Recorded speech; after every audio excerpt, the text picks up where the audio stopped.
রোজ একঘেয়ে সয়াবিন খেতে খেতে বোর হয়ে গিয়ে আজকে একটু বাচ্চাদের জন্য সয়া চিলি বানালাম। তো খেতে দারুণ হয়েছিল।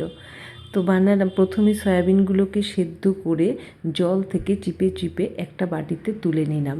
নিয়ে তাতে একটা ডিম আর আদা রসুন আর কাঁচা লঙ্কার পেস্ট আর পরিমাণ মতো নুন, হলুদ আর কাশ্মীরি লাল মির্চ, গোলমরিচের গুঁড়ো আর 2-3 চামচ কর্নফ্লাওয়ার দিয়ে ভালো করে মেখে রেখে দিলাম। তারপর কড়াতে তেল গরম করে সেই মেখে রাখা সয়াবিনগুলোকে পকোড়ার আকারে ভেজে নেব। সবগুলো সুন্দর করে লাল লাল করে এপিট ওপিট উল্টে ভেজে নেব। এগুলো কিন্তু খেতে বেশ ক্রিস্পি হয়েছিল। এগুলো শুধু শুধু খেতেও দারুণ লাগছিল।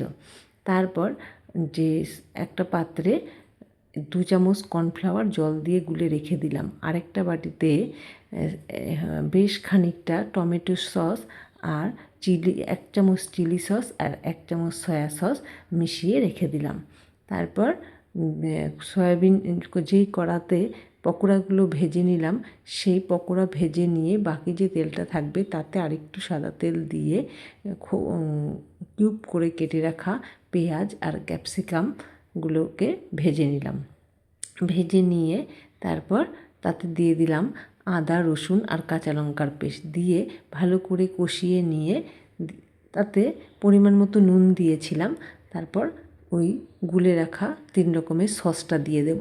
সসটা দিয়ে নেড়ে চেড়ে তাতে দিয়ে দেব সয়াবিনের পকোড়াগুলো।